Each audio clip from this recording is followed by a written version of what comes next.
मैं पुरस्कृत अग्रवाल, सहायक प्राध्यापक, गोसे वाणिज्य महाविद्यालय, और मैं आप सभी का अपने कॉलेज के इस ई लर्निंग प्लेटफॉर्म पे स्वागत करता हूं। आज का जो क्वेश्चन है उसकी जो लिंक है वो डिस्क्रिप्शन बॉक्स में दी गई है, आप उसको क्लिक करना है, वो क्वेश्चन डाउनलोड कर लेना और क्वेश्चन अच्छे से पढ़ लेना है। ये हमारा क्वेश्चन किसका है? लिक्विडेशन ऑफ कंपनीज का है, जिसमें हम क्या बनाना है? Liquidator final statement of accounts बनाना है। बैलेंस शीट दी गई है कंपनी की, और यहाँ पे सबसे पहला जो इन्फॉर्मेशन दिया हुआ है कि जो लिक्विडेटर है उसने डेटर्स और एसेट को बेच करके 38 लाख रुपीस क्या किया?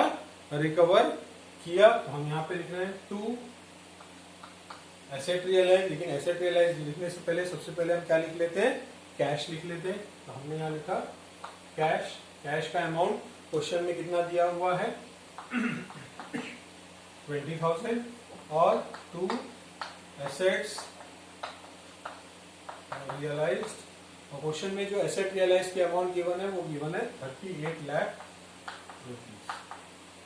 और क्वेश्चन में अमाउंट रियलाइज की और कोई इंफॉर्मेशन नहीं है। तो हम एक काम करते हैं, अब हमारा ऑर्डर ऑफ पेमेंट है। ऑर्डर ऑफ पेमेंट में सबसे पहले चेक करते हैं क्या सिक्योर क्रेडिटर्स है। तो सिक्योर क्रेडिटर्स गिवन नहीं है, तो हम सबसे पहले किसका पेमेंट करते हैं? लिक्विडेशन एक्सपेंसेस का। वैसे भी सबसे पहला पेमेंट जो लिक्विडेशन में होता है वो किसका होता है? लिक्विडेशन एक्सपेंसेस का ही पेमेंट होता है। तो हम यहाँ पे लिख रहे हैं by liquidation expenses. Liquidation expenses की जो अमाउंट है वो क्वेश्चन में दी गई है 39,000 रुपीज। तो हम यहाँ लिख रहे हैं 39,000। लिक्विडेशन एक्सपेंसेस के बाद पेमेंट क्या होगा? लिक्विडेटर रेम्यूनरेशन का। तो हम यहाँ लिख रहे हैं लिक्विडेटर रेम्यूनरेशन। जब हम लिक्विडेटर रेम्यूनरेशन से इंफॉर्मेशन पढ़ते हैं तो वहां पे 2% on money collected by him and 2% on amount refunded to ordinary shareholder. तो यहाँ पे जब हम कैलकुलेट करते हैं, पहला पॉइंट दिया हुआ है amount collected by him. Amount collected by him कौन सा है? एक तो उसने कंपनी से 20,000 रुपए मिले, और एक 38 लाख रुपीस का उसने एसेट रियलाइज किया। तो टोटल उसने अमाउंट कितना कलेक्ट किया? 38,20,000 मल्टीप्लाइड बाय उसका जो रेम्यूनरेशन डिपेंडेंट है वो 2% है, तो मल्टीप्लाइड बाय 2%। अगर हम इसको कैलकुलेट करेंगे तो ये हमारा आ रहा है 38,20,000 मल्टीप्लाइड बाय 2%, ये आ गया 76,400।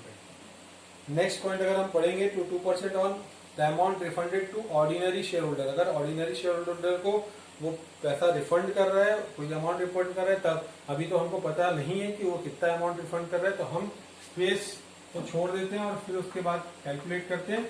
उसके बाद किसको पेमेंट होगा? प्रेफरेंशियल क्रेडिटर्स को। प्रेफरेंशियल क्रेडिटर्स कितने हैं? तो क्वेश्चन में प्रेफरेंशियल क्रेडिटर गिवन है 50,000 रुपीज। टोटल क्रेडिटर में से 50,000 क्रेडिटर प्रेफरेंशियल है। उसके बाद पे होगा किसको? डिबेंचर होल्डर को। डिबेंचर होल्डर को सबसे पहली बार डिबेंचर का अमाउंट रिफंड होगा। डिबेंचर का जो अमाउंट क्वेश्चन में दिया हुआ है वो 5 लाख दिया हुआ है।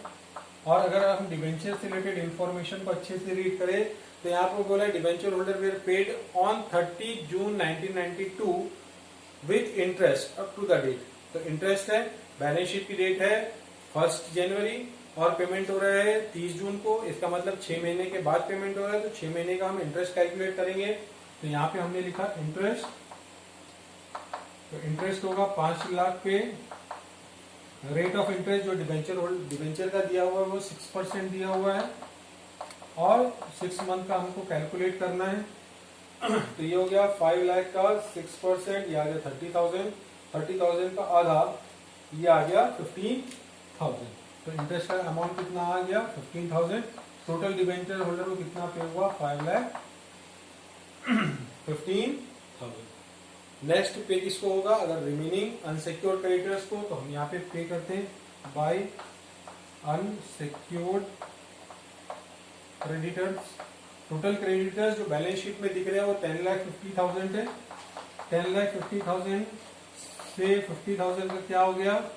50,000 का प्रेफरेंशियल हो गया, तो रिमेनिंग अनसिक्योर्ड कितना हो गया? 10 लाख। अभी भी देखेंगे तो यहाँ पे टोटल हमारे पास 38,20,000 कैश है और अभी भी पेमेंट अराउंड ज्यादा नहीं हुआ, 10 लाख के अंदर ही है, तो हम एज इट इज फॉर्मेट को आगे बढ़ाते हैं।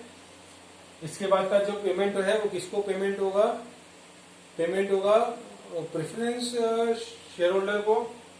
तो हम यहाँ लिख रहे हैं बाय प्रेफरेंस शेयर होल्डर, उसको सबसे पहले उसका कैपिटल पे होगा, तो हम यहाँ पे लिख रहे हैं कैपिटल।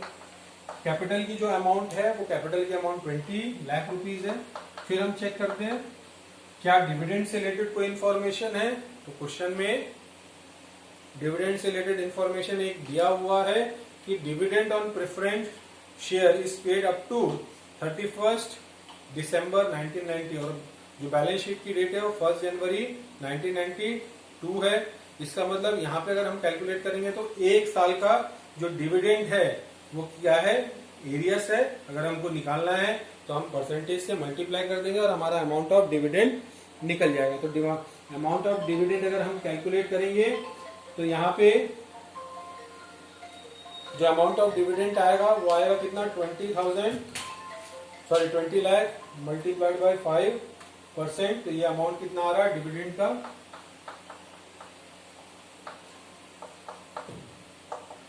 डिविडेंड का अमाउंट आ गया 1 लाख रुपीज। तो टोटल प्रेफरेंस शेयर होल्डर को पेमेंट कितना हो रहा है? 21 लाख। अब एक बार चेक कर लेते हैं कि कितना पैसा बचा हुआ है। तो हम लिखते हैं 38,20,000 minus 39,000 minus 76,400 minus 50,000 minus 5,15,000 minus 31 lakh, दोनों को माइनस करके बचा है सिर्फ 39,600 रुपीज बचा हुआ है। अब इस 39,600 रुपीज में लिक्विडेटर का रेम्यूनरेशन भी इंक्लूडेड है। तो अगर हम कैलकुलेट करेंगे तो हमने यहाँ लिखा जो भी बचा पैसा है वो किसको पे होगा? इक्विटी शेयर होल्डर को। और इक्विटी शेयर होल्डर हमारी लास्ट लायबिलिटी हो है और लास्ट लायबिलिटी पे जब भी लिक्विडेटर का रेम्यूनरेशन डिपेंडेंट होगा तो हमारा जो लिक्विडेटर रेम्यूनरेशन कैलकुलेट करने का फॉर्मूला होगा वो बन जाएगा rate divided by 100 plus rate. तो हमने यहाँ लिखा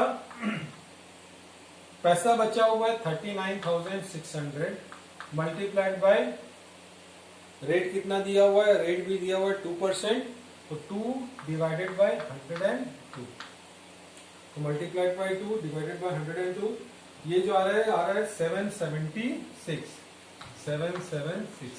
तो टोटल लिक्विडेटर का रेम्यूनरेशन कितना हो गया? 76,400 प्लस 776, ये आ गया 77,176।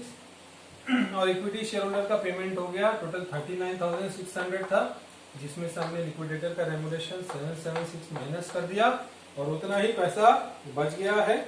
और उतना ही पैसा किसको ट्रांसफर हो जाएगा? इक्विटी शेयर होल्डर को, दैट इज 38,824। और ये हमारा टोटल स्टेटमेंट क्या हो गया?